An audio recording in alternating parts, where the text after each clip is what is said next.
Well, brothers and sisters, it's a wonderful thing for us to be here in Jerusalem, inside the walls of the old city, to consider a number of kings of Judah who were great reformers, but who in the end failed. And there will be lessons for us from these four kings. So in our studies over the course of this next 7 days, God willing, we're going to be looking deeply into the lives of these four kings, Asa, Jehoshaphat, Joash and Uzziah. And we're not only going to see great lessons that come from these four kings, but some wonderful prophecies about God's own people, the nation of Israel. And so this first study here today is going to be a background study as to why there was a need for the first reformer in Judah. And we want to paint the picture of what happened in the ecclesia of God in those times and see why Asa's work was so important, and of course give him the credit that is due for the things that he did. And this afternoon, God willing, we're going to go out on site and have a look at the place where he had his massive victory by faith, because he leaned on Yahweh over Zerah the Ethiopian. And of course there are some wonderful lessons that come from who Zerah represents in the scheme of things. And we'll see that that's very, very relevant to our situation today. So, reforming kings. This is the period of history that we're going to be looking at. The record there from the division of the kingdom, the accession of Rehoboam after the death of Solomon, and how, of course, Rehoboam and his stupidity brought about the division of the kingdom, and Jeroboam took up control of the 10 tribes in the north. We're having a look at Rehoboam. We're going to have a look at Jeroboam very briefly. We're going to have a look at Rehoboam's son Abijah and learn some lessons from his life, and then we'll see the need as to why there had to be a reformer. And Yahweh works in the life of King Asa. By the way, his name means physician. He was the divinely prescribed physician that was brought on the scene to correct the problems that had occurred because of the apostasy of Rehoboam, and before him, of course, his father Solomon, who established the groundwork for the apostasy of Rehoboam, and then, of course, the continued apostasy of Abijah. So this is the period of history that we're going to be focusing on here this morning. So who is this Rehoboam? We call him, in our King's Notes, the indiscreet. He didn't have very much foresight or wisdom, as we will see. Now his name means, as you can see there, from the primary root recab, to broaden, and from the word am, the simple Hebrew word am, a people. And so you see there the Oxford meaning of the name of Rehoboam is who has enlarged a people. And of course that's a misnomer, isn't it? Because he didn't enlarge a people. He brought about the separation of the nation, the division of the nation into two parts. But of course there is a sense in which he was involved in an enlargement, as we're going to see. Because of the apostasy of Jeroboam in the north, many people left their inheritance in the north, particularly the Levites and the priests, and they made their way to the south. And so there was a great enlargement in the kingdom of Judah. But Rehoboam missed his opportunities to make the most of what was happening. And we're going to see that. He was very unwise. He was the indiscreet. Now, when you look down, we're not going to go through all of these details, one by one. But on that slide, you can see that he was 41 years old when he came to the throne. He was only there for 17 years, from BC 930 to 914, and died at the relatively young age of 58. His mother, and this is the interesting part of the story, his mother was Naamah, an Ammonitess. And there are two references, 1 Kings 14:21 and 2 Chronicles 12 verse 13, which spell that out. Her name means pleasantness, but there wasn't too much pleasant about the outcomes of the birth of Rehoboam, as we're going to see. Now, the fact that Rehoboam's mother was an Ammonitess is twice stated in the scriptures, right? It's emphasised that she was an Ammonitess. And we know, of course, the embargo that was on Moabites and Ammonites in Deuteronomy 23 and verse 3. Because there Yahweh said, a Moabite and an Ammonite shall not come into the congregation of Yahweh ever. And of course we know that some did. Ruth the Moabitess is the classic exception to that rule because of faith. But normally that was the case. You didn't bring Moabites and Ammonites because they showed no kindness to Israel when they came out of Egypt and came to the borders of the land. Well, this woman, Naamah, was an Ammonitess, and of course we know that it was the false wives, the foreign wives of Solomon that he shouldn't have married, that ultimately turned him, and he built altars and temples and places of sacrifice for the false gods of the nations, including Molech, of all things. And he did that mainly on the Mount of Olives, which became known in due time in the record of 2 Chronicles 23. It's called the Mount of Corruption. That was the foundations of the life of Rehoboam, sadly. Okay, so you can imagine what emerged from that. Now he's of course contemporary with Jeroboam, the king in the north, the first king of Israel. So this little passage is cited from the King's Notes, and it endeavours to sum up the characteristics of Rehoboam. We call him Silver Spoon Rehoboam. You know the old English saying, you're brought up with a silver spoon in your mouth. That is, everything's given to you on a platter. You know, you never have to do any hard work. You never have to think for yourself, basically. It doesn't produce good results at the end of the day.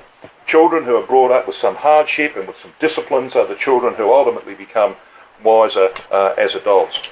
You treat the kids with a silver spoon in their mouth, give them everything without them having had to do anything, you get an end result like Rehoboam. So we say the epithet, Rehoboam the indiscreet, points to the leading characteristic of the son of Solomon, who presided over the division of the kingdom of Israel. He was born 1 year before Solomon ascended the throne, so he was very young when Solomon became king, and grew up knowing nothing but the prosperity, peace, and opulence of his father's reign. We know what the reign of Solomon was like, wasn't it? Just unbelievable wealth and opulence and comforts and so on. That's all he knew. He never knew anything about hardship. Never came into his life. So it didn't produce great results at the end. As we say there, this fact undoubtedly contributed to his lack of character development, his indiscretion, and his pronounced lack of sympathy for the common people. And of course, when the common people came and said, look, just ease your father's yoke a little bit and we'll serve you, he went away. He took advice from Solomon's advisors who gave him wise counsel, but he rejected it. He didn't just ignore it. He actually rejected it. And he went to his own compatriots, the young men, and said, what do you think we should do? And they said, treat them roughly. Tell them that you're going to really get into them. Well, it was the last thing that he should have been saying, and of course we know the outcome. So we call him relaxed Rehoboam, relaxed in relation to spiritual things. His apostasy is recorded in 2 Chronicles 12. Just have a quick look very briefly at 2 Chronicles 12 and the first few comments that are made about this man. Verse 1 is probably all we really, well maybe verses 1 and 2, just to see the character of the state of God's ecclesia in the times of Rehoboam. 2 Chronicles 12 verse 1 says, and it came to pass when Rehoboam had established the kingdom and had strengthened himself, he forsook the law of Yahweh and all Israel with him. Did you notice that statement? All right, all Israel with him. Now that's telling us something. It's telling us, of course, that this man had all these opportunities given to him. Because what happened was, if you just go back to 2 Chronicles 11 verse 13, says, and the priests and the Levites that were in all Israel, notice the phrase, all Israel. So that connects with the all Israel of verse 1. Because what happened was, because the priests and the Levites had been scattered throughout all the land, and they had 48 cities through the entire land, once Jeroboam introduced his apostasy of the golden calves, they had no job because he made priests of the wide scope. Anybody could become a priest. So the priests and Levites said, well, what are we going to do? So they then went down to Judah. They left their inheritance and went down to Judah. What a wonderful opportunity it was, because it says there in verse 13 of chapter 11 of 2 Chronicles that they resorted to him. And the word resorted means to place anything so as to stay. Rotherham says they took their stand with him. So it wasn't just that they left because of the apostasy. They wanted to take a stand against apostasy. They came down with all the enthusiasm that they couldn't manifest in Israel because of Jeroboam. They wanted to do that in Judah. This was a golden opportunity for Rehoboam, and he missed it. He didn't take this up. He didn't use the opportunities that were given to him, to use these priests and Levites to educate the people, like some subsequent kings did, Asa and particularly Jehoshaphat. Okay, that's what they did. We're going to see that in our studies. This was missed by Rehoboam. And it says in chapter 12 verse 1 of 2 Chronicles, it says, came to pass when Rehoboam had established the kingdom and had strengthened himself. So, when he became strong, it's time you've got to be careful. The hymn that thinks he stands, take heed lest he fall. When he was strong, he actually turned away from the law of Yahweh. So he got away from the scriptures, and when you do that, you're going to get away from God, aren't you? And that's what happened. Look at verse 2 of 2 Chronicles 12. And it came to pass that in the 5th year of King Rehoboam, Shishak, king of Egypt, came up against Jerusalem. Why? Because they had transgressed against Yahweh. And then it spells out to us what happened. And of course, the opportunity had been missed. So that's why you've got the use of that phrase, and all Israel. Because now, of course, Judah didn't just consist of Judah and Benjamin, the two tribes that were left with the house of David. It now consisted of all of these people, not just priests and Levites, but all of these people who've made a major step in their life. Israelites were given an inheritance in the land. You never forsook it. Take Naboth, the Jezreelite. You don't forsake the inheritance given to you, particularly in the land. This is Yahweh's land. He gave you a portion of it. But if you are forced by apostasy to make a decision to leave that inheritance and go find somewhere else to live in the south, that is an unbelievably huge decision to make. But they made it. They made it because they weren't going to tolerate the apostasy of Jeroboam. So what an opportunity this provided, but it was missed. But you see, Rehoboam had a certain smart, street smartness about him. He might have been brought up with a silver spoon, but there was this subtle wisdom in him in this way when it came to self-preservation. When you're dealing with human nature, the one thing that it's pretty good at is self-preservation. And he shows that characteristic. So when you come to this record of 2 Chronicles 11 verse 23, this is what you read. It says, and he dealt wisely and dispersed of all his children throughout all the countries of Judah and Benjamin unto every fenced city. And he gave them victual in abundance. And then it says he desired many wives. And when it says he dealt wisely there, the Hebrew word bin means to separate mentally or to understand. So he had a comprehension of the way to manage things. He wasn't a complete fool.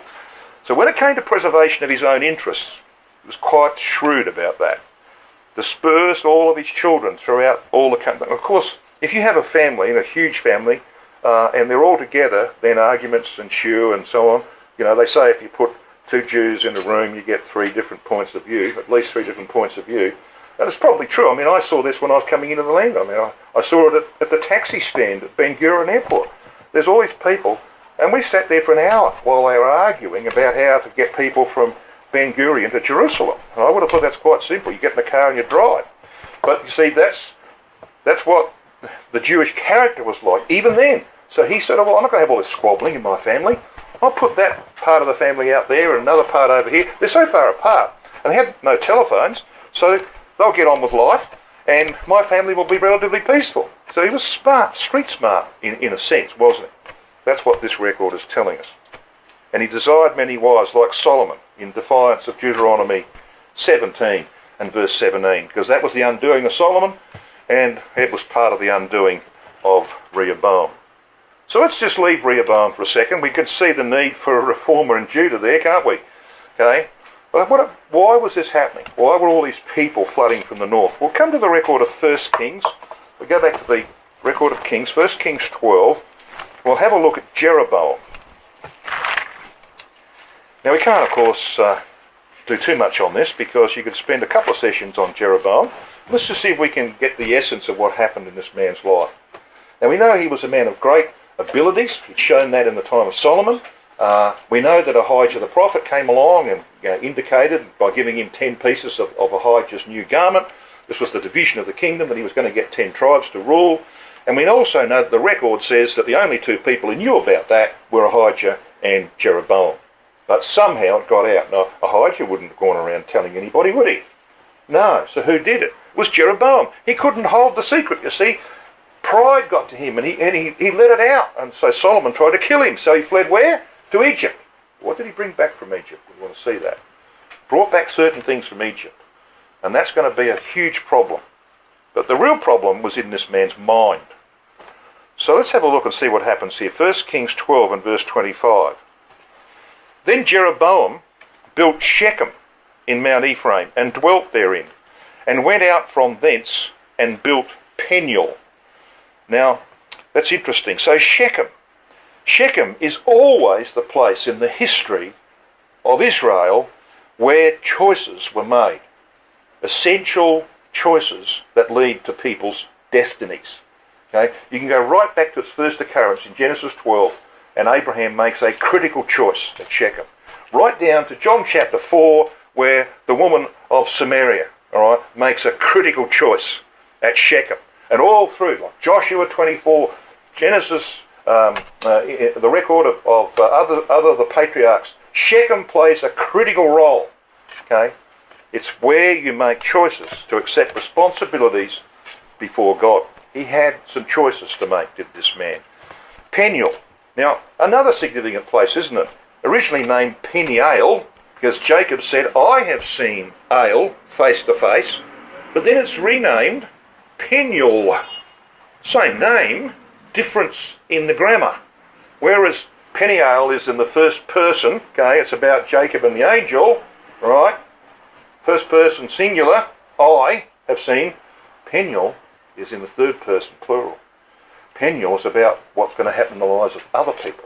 Okay, so here is another man's got to make some decisions that had to be made by Jacob. Remember at Bethel. Okay, decisions about who he's going to serve. Peniel was the place where Jacob began the process of being made into Israel. Right. So there's a lot of background to that.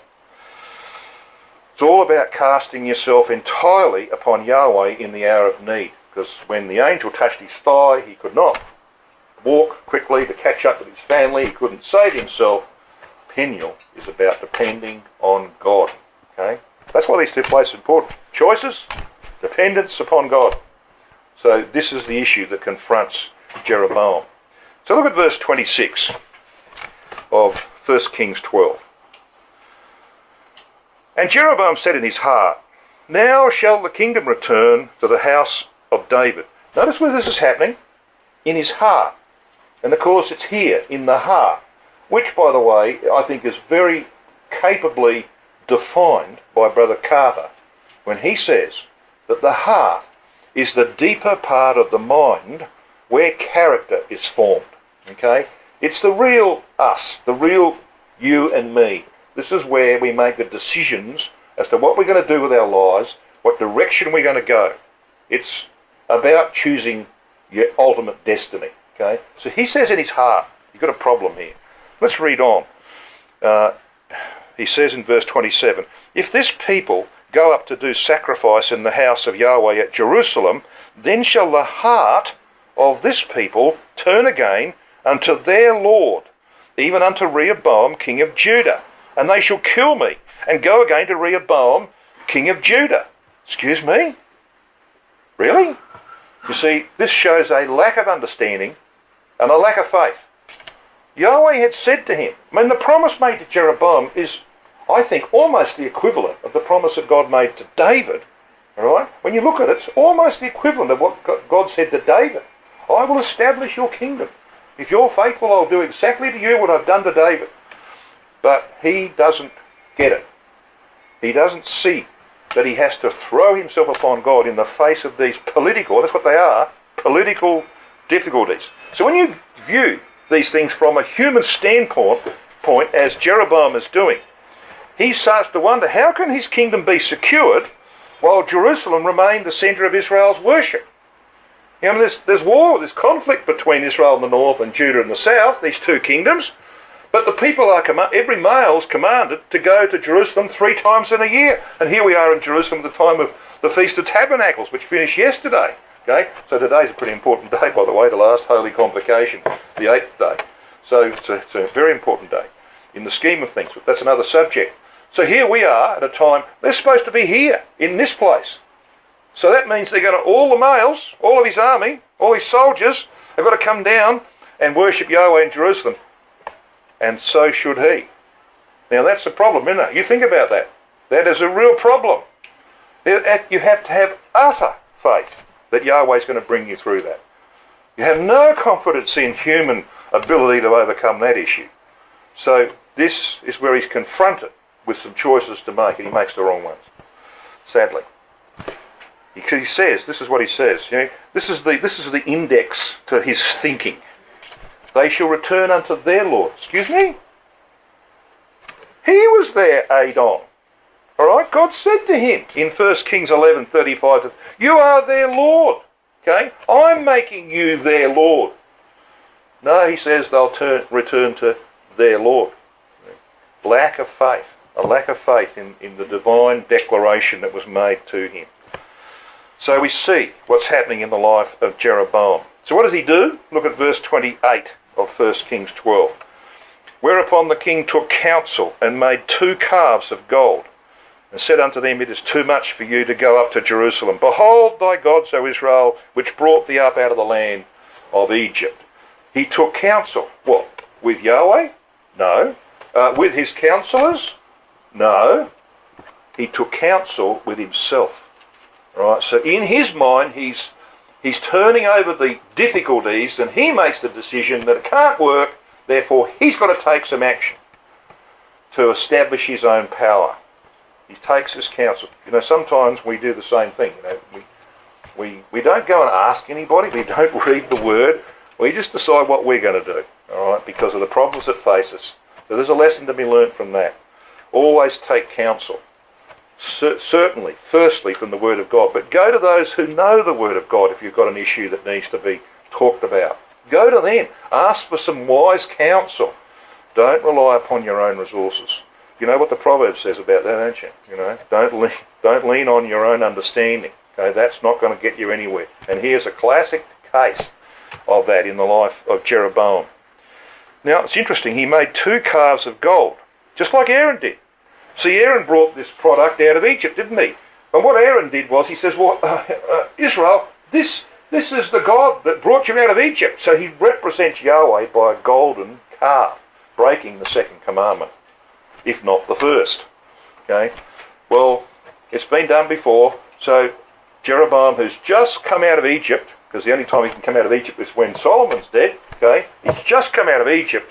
He's been down there exposed to all of the difficulties of the life of Egypt. And so he makes these golden calves. But there was a second reason. It wasn't just his being influenced by Egypt. The second reason was that the ox was the symbol for the tribe of Ephraim.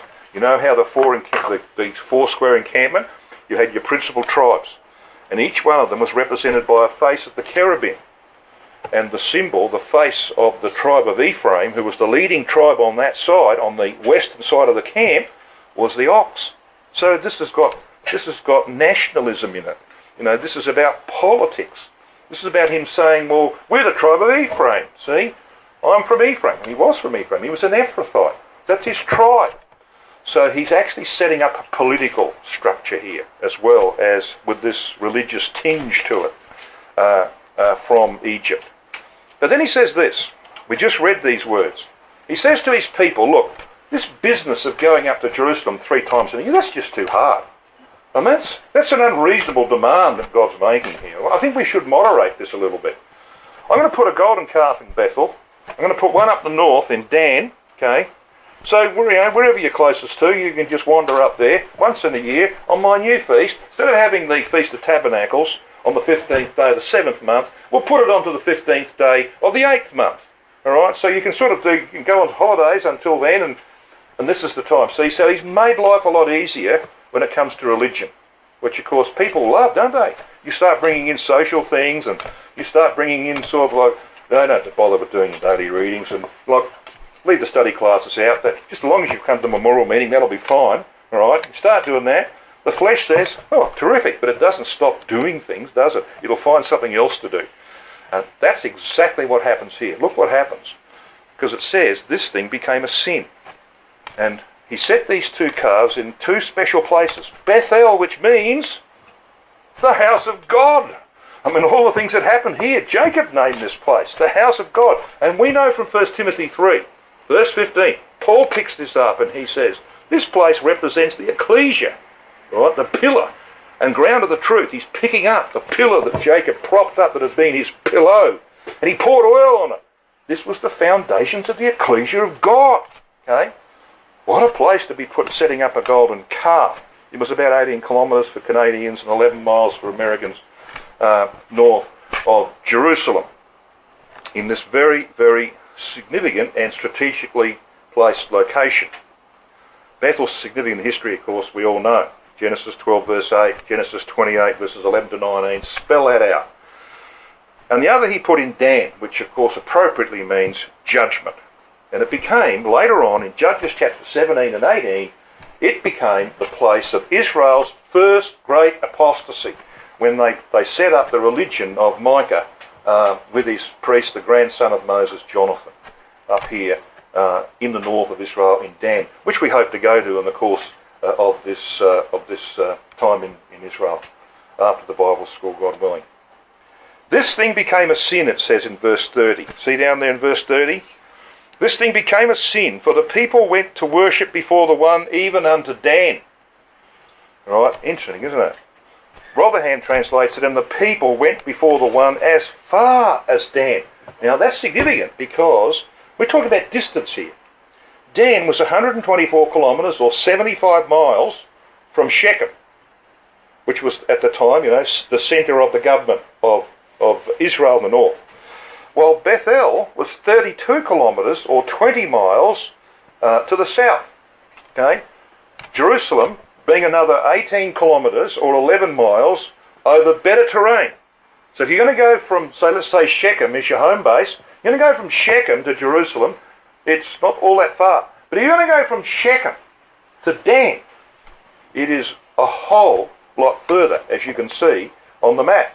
Right? A whole lot further. And through some of it's flat, but through some pretty difficult terrain. Okay?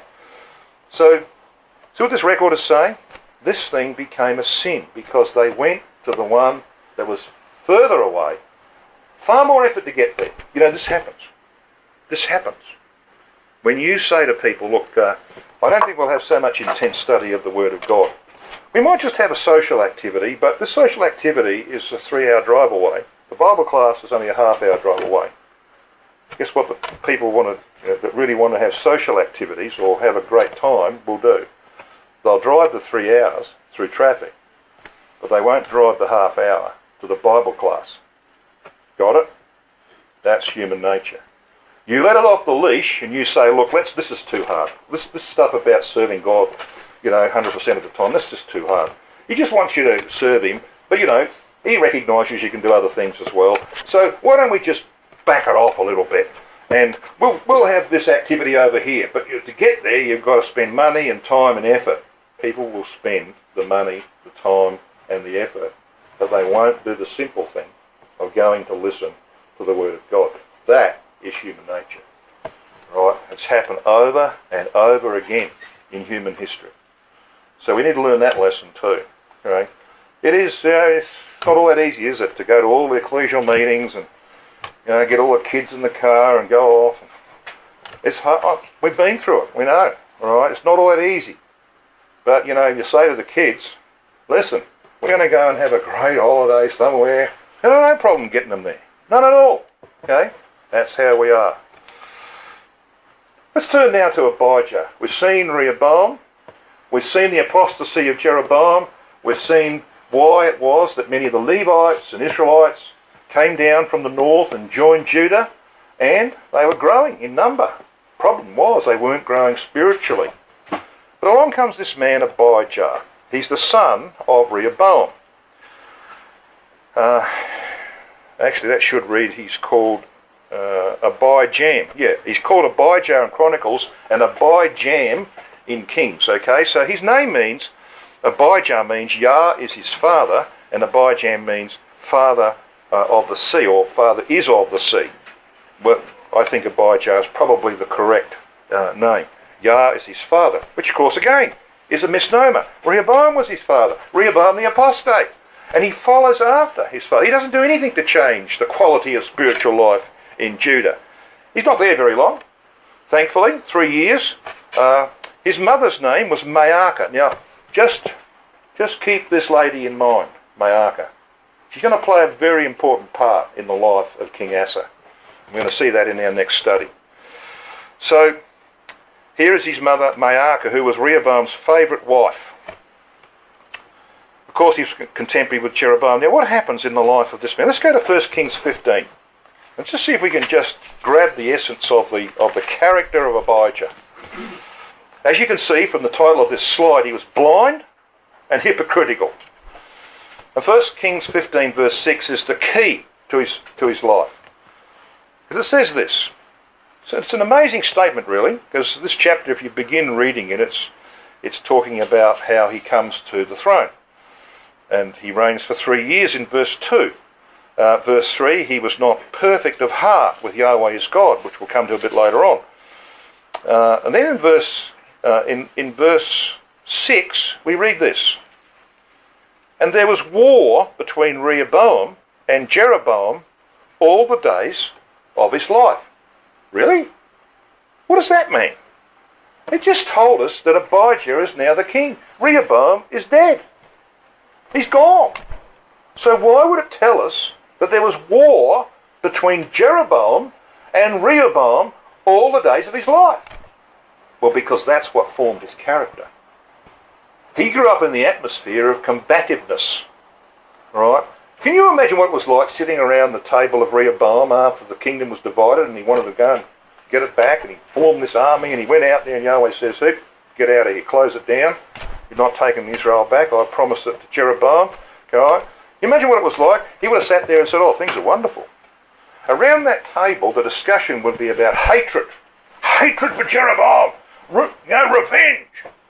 That was the atmosphere that his children grew up in. And if around our table we're talking about ecclesial problems and disputes and arguments and difficulties, sometimes of course it's unavoidable, but if that is all we talk about, then the kids grow up thinking life in the truth's about shooting people, isn't it?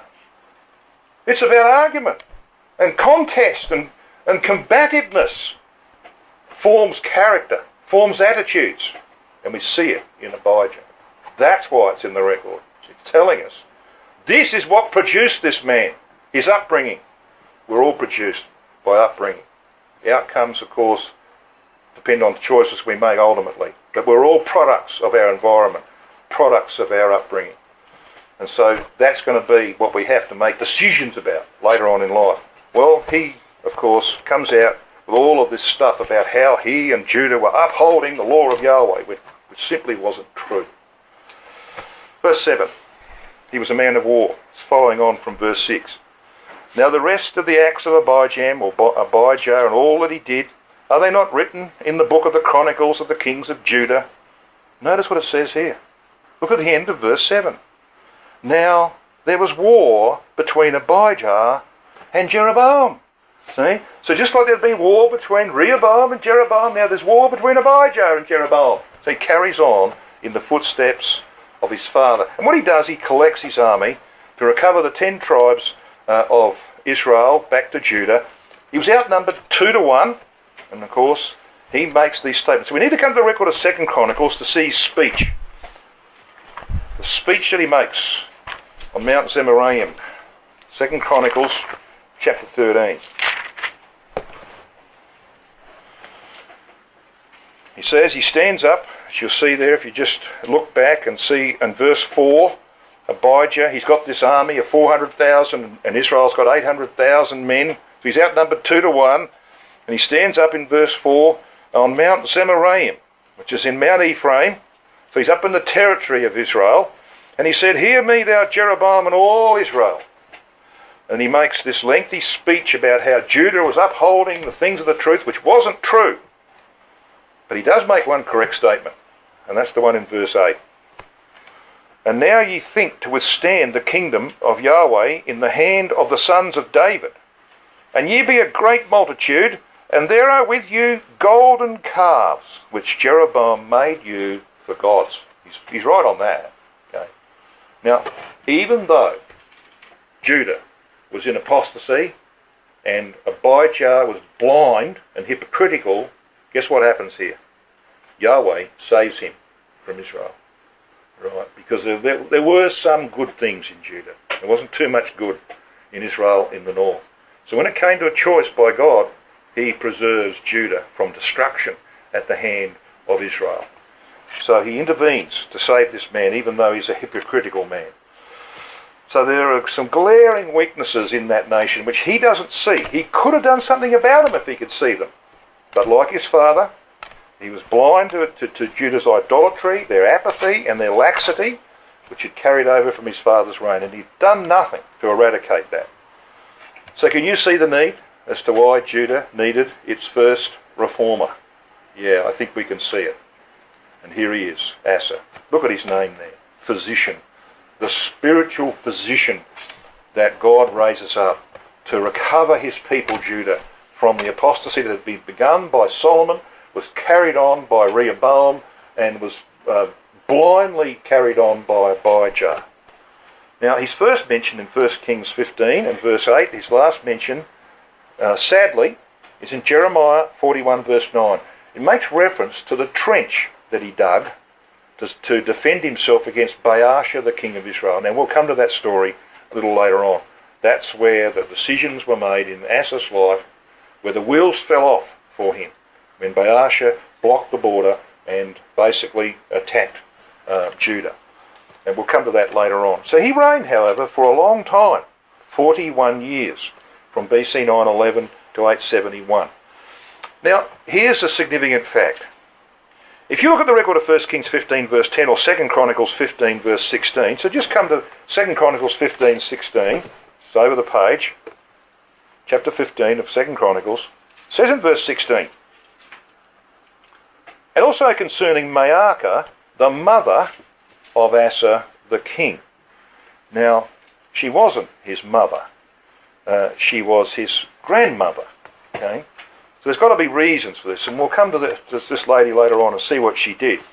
But it's clearly telling us something. Why should it say his mother? Well, because of the massive influence this woman had. His mother is obscure. The grandmother is the one who has the massive influence in the nation, and he has to deal with her. And we're going to see that she was queen. She was regarded as queen. And she ruled. She thought she ruled. Okay? He has to displace her. Now, if you know anything about dealing with problems within a family, then you'll know that this is not easy. It's not easy. If this is the ecclesia. If you're in a position where you've got this dominant person in your family that's got great authority in the nation, all right, and is doing things that are inappropriate, and they're your blood, it's very, very difficult to deal with that. We are seeing now in our brotherhood things where people have changed their minds on critical elements of the truth because their children are involved. Right? They're prepared to throw God's principles away because their children have done certain things that they used to teach against. But now they're saying, oh, it's okay. Right? That's the great challenge of the latter days. Asa is Judah's first reformer. You don't care about the fact that this is his grandmother, that she's got this huge reputation. She's corrupt, she's an idolater, and he boots her out. Right? Blood was not thicker than water in this case with Asa. It's a very powerful lesson for today. We're seeing some unbelievable things. If you said to me 10 years ago that was going to happen, I would have said, come on, come off the grass. But it's happening, right? Because blood is proving to be thicker than water in far too many cases. All sorts of excuses are made as to why you can change your mind on some critical things. So who is he? Well, there are some significant references in the scripture about this man, King Asa. And one of them is 2 Chronicles 21 verse 12, which you can see on the screen. Now this is in a very important letter, because this letter is signed Elijah. Alright? No less than Elijah writes these words under the hand of Yahweh. And this is what he wrote when this letter came in 2 Chronicles 21 verse 12 about 15 years or so after he was removed. And there came a writing to him from Elijah the prophet, saying, Thus saith Yahweh God of David thy father, because thou hast not walked in the ways of Jehoshaphat thy father, nor in the ways of Asa king of Judah. So this is a writing that came to King Jehoram, who was the son of Jehoshaphat. Okay, so this is Asa's grandson. Right, you got Asa, Jehoshaphat, Jehoram. Okay, so the letter comes to the grandson of Asa, from Elijah. Now Elijah never had any dealings with Judah, right? But he's told by God to write this letter. Okay, so you think about that. Elijah didn't go anywhere near Judah. But the letter is written to the kings of Judah, to a king of Judah about these three kings.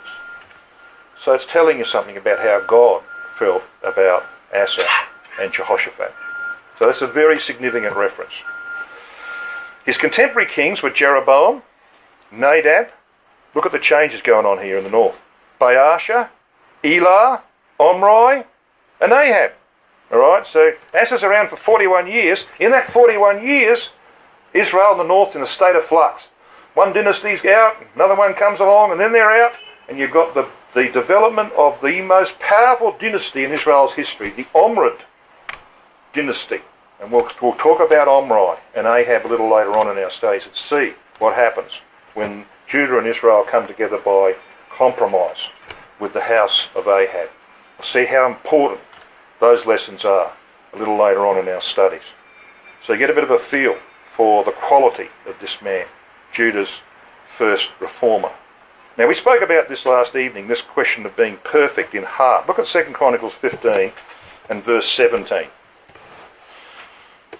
It says about Asa, he removes Maacah from being queen because of her idolatry. We'll come to that a little later on. Verse 17 says, But the high places were not taken away out of Israel. Notice this, out of Israel. Who was he the king of? Judah. Right?